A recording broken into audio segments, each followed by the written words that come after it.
wanted to thank everyone for the coverage as we continue our search for Danielle.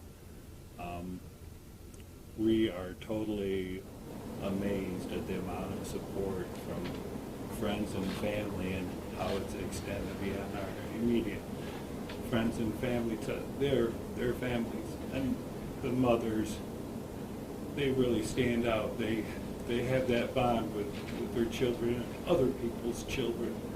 And they have just been of such tremendous help. I think it's important to start with that before they get lost in that shuffle, that nobody understands that bond even more than a mother. And we really appreciate all their help and all our friends and families' help.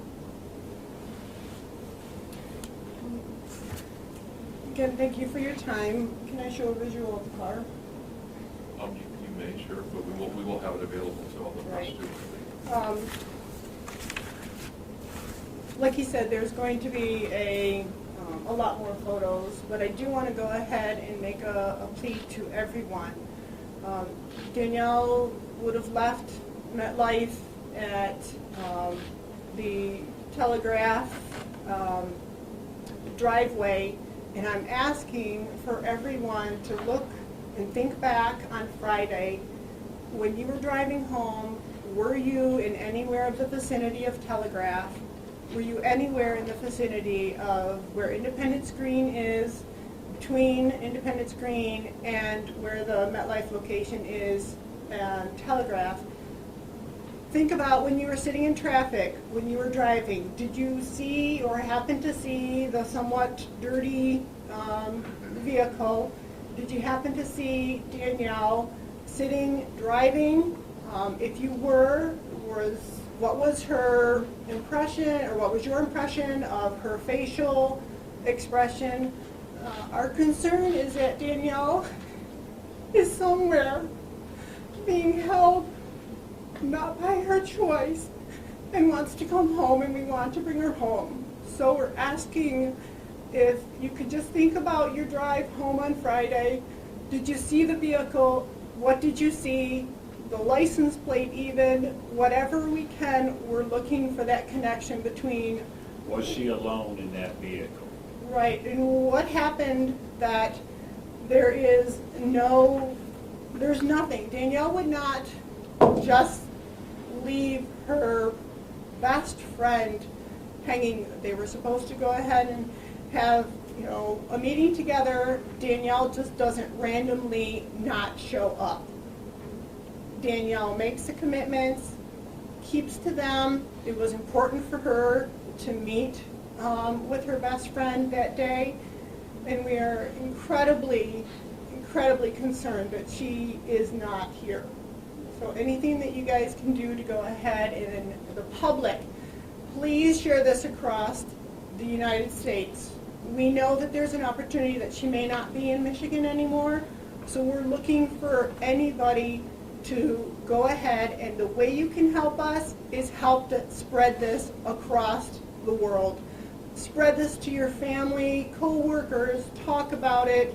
I ask you, I plead as a family, as a mother, from the deepest of my heart, help us bring Danielle home for everybody. Although we stand here as a family, there is a huge community out there that Danielle belongs to, and we need to go ahead and bring her home. Thank you. Thank you. I was going to share with you also a couple things just mentioned about the rewards.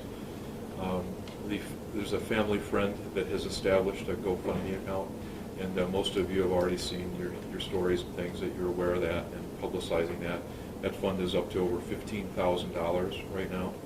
And just a short time ago, I was informed, I'm going to read something my staff gave me just to make sure I get it right here, that there's been a reward offered from Independence Green Apartments, where Danielle resides. Independence Green Apartments is offering a $50,000 reward money for the safe return of Danielle, arrest and conviction of the individual or individuals involved if in fact illegal activity was involved. So that adds to the rewards that are available. And I would ask at this time, I think we've accomplished what we hope to do in the family as well. Is there anything else you can still say anything if you think of it? I would be happy if I could, again, describe what we're really not focusing on as all the leads or what we may be focusing on. If there's any questions, you can try to take a few from the media folks. What's the total reward? Is that 15 plus 15 plus 10? Do I have that right? No, thank you for asking, clarifying that, if I offered any confusion. It's $50,000 from Independence Green, and the Facebook reward is up to over $15,000. Those are the two rewards. If either of you could just talk about what it's been like since the I'm sure many of you have family, correct? So many of you can go ahead and imagine in a moment your life, someone pulls a rug from underneath your feet. It is incredible. There's no sleep, there's no eating, the coordinating between the emotions, the highs, the lows, the wondering where is it. You know, these guys are definitely helping as far as looking for the information. It's a scramble to try and figure out even the phone. What did it look like? What do you have pictures? What is there? What isn't there? Danielle also has a cat that needed a shelter, so now the cat is at our house. It was very heartbreaking to go ahead and bring the cat back to the house because that felt like a final step to the process. So it is incredibly important that we go ahead and we get Danielle back. What is she like? Anyone who knows Danielle knows that she's exuberant, she's funny, she's silly, she's artistic. She's the gathering point at family functions. Yes. The family members come to hear her stories of her exciting life because it's always a little bit dramatic because she's sort of silly and she reaches out to a lot of people. And so when we have a family gathering, all the cousins and stuff usually will join around and listen to her stories because they're typical life stories, but it's the way that she tells them in a silly, like, I love Lucy type of, can't believe that I got myself into this sort of situation. The other thing is, you know, Danielle is a good Samaritan, and if she saw something to where somebody needed a ride home or something, that is something that she would do, and sometimes that may not be a good situation, and we're hoping that that isn't how it turned out this particular time, that her generosity in giving this wasn't her final undoing that sort of situation. Is that what your gut tells you in this? I mean, I'm sure you played out what could have happened a million times in your head by now, but what does your gut tell you at this point? I feel that she didn't just walk away, as missing persons is a regular occurrence, and there are many people that walk away from their lives and say that they're done. Danielle had a lot of future dreams that she was actively working on. She wanted to get a tiny home and she was in that investigative process of looking at tiny homes and imagining what her life would be in that. And she wanted to share all that information about those things with her friends and stuff and let them know how exciting that was. So we don't feel like she would just then all of a sudden, after making an appointment just before leaving work to go have dinner with a friend, that she would then all of a sudden change her mind and I'm just gonna, on a cold winter's day, leave my stuff in my car, wear my work shoes, which are not conducive to hiking around or a long journey, leave all her money and stuff behind. That's not Danielle. Not to say that Danielle is committed, and Danielle was scheduled to work at MetLife on Saturday at 8 o'clock in the morning. There's no way that Danielle would have missed that obligation. I mean, primarily we're looking at, okay, she missed the evening adventure with her friend, but she also missed going to work. She would have never, ever missed going to work. So something has happened between when she exited that driveway to whatever happened at that car is parked at the apartments. And it wasn't even maybe 8 to 10 feet from the apartment door that she would have had to walk. And Danielle was a trainer. She loved working with people. That's what she was going to be going to work for on a Saturday, which was not a normal thing. So that was something that she looked forward to, going in to work with those people that she had just gotten done investing time in training them and continuing their education. That was something she really enjoyed. She finally found a job that allowed her to show her character and develop other people and stuff. So she wouldn't have intentionally missed that opportunity by saying, I give up, after a hard day or something like that. Not to mention that particular day, she was scheduled to work longer. And because things were a little slow, she asked, after getting a request from a friend, whether or not it'd be okay if she left early. So she definitely had plans, because the reason to leave early was to go have dinner with that friend. Do you guys have any surveillance video of her leaving the job at all? And also, talk to us a little more about Sonic's role in all this investigation. I appreciate your question, but would prefer not to comment. Again, I'm not going to say anything today that would help somebody, if they committed a crime, know what we have or we don't have. If you could respect that. And Sonic is an agency that does all kinds of work, surveillance work, undercover work, and we're using them to follow up leads and some of the tips and things and leads that we might have that I'm sorry, really unable to comment on right now. Chief, you may have touched on this already. The timeline, it said that she just left a little bit early from work. What exactly was the time when you tell people, sitting in traffic? It was probably around 5 p.m. on Friday, somewhere around that time, right? Right. And again, the key time would be from about 5 p.m. when she walked out, left in her vehicle, to that time whenever that Jeep was parked in front of her apartment. And we'd really like to nail down when that time was. We know the Jeep was there at 6 p.m. when her friend checked on her after she didn't show up for their scheduled meet on Friday.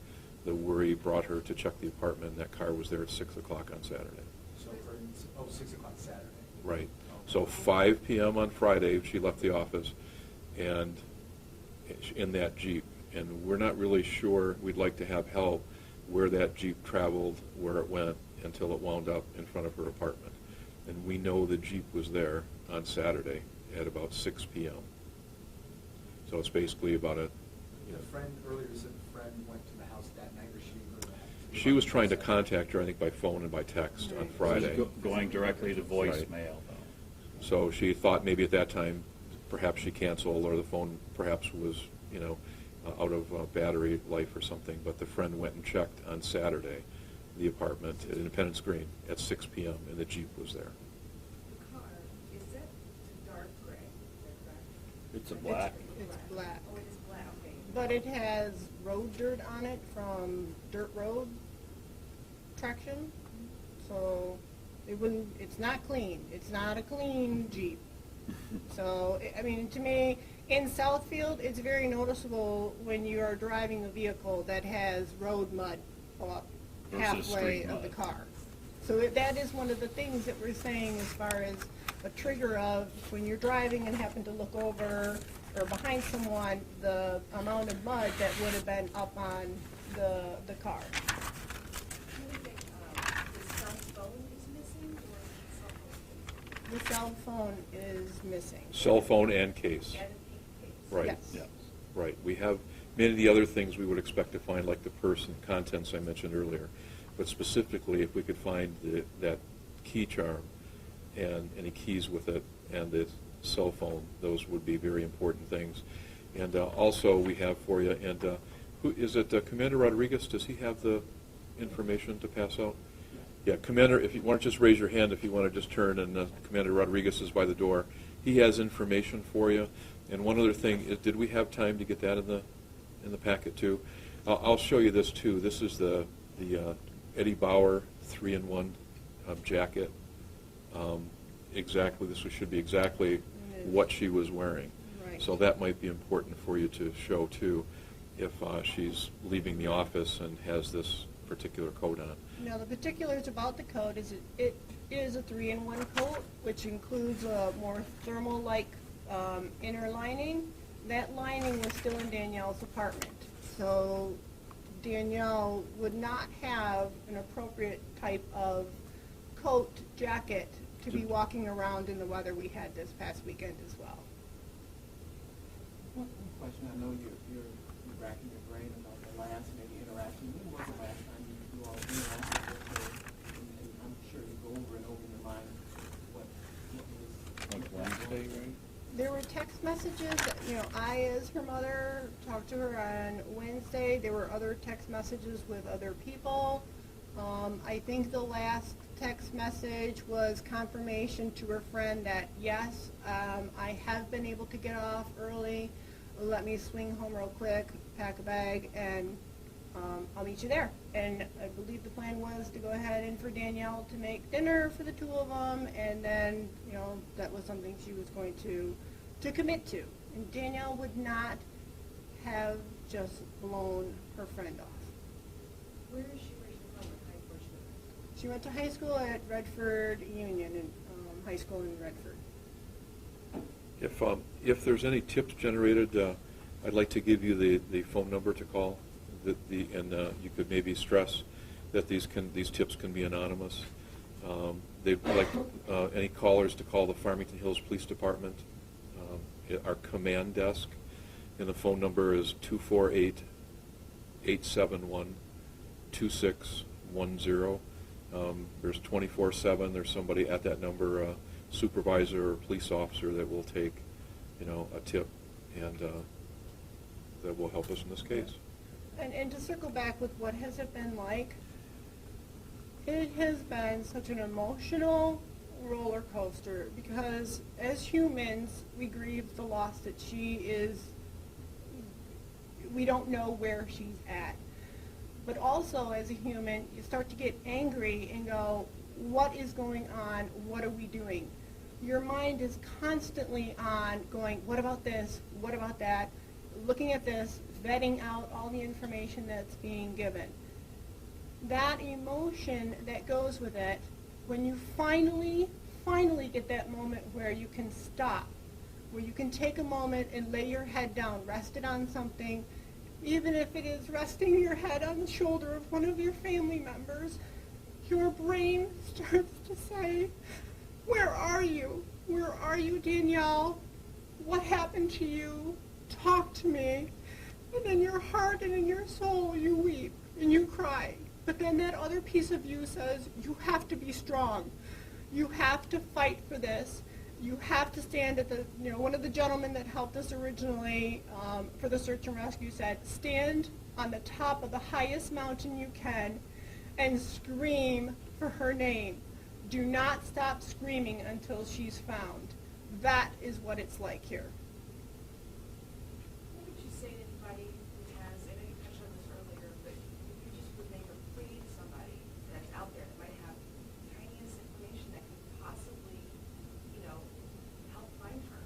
Anything that anybody can think of. Don't think anything more of it, as to whether or not it's good, whether or not it's valuable.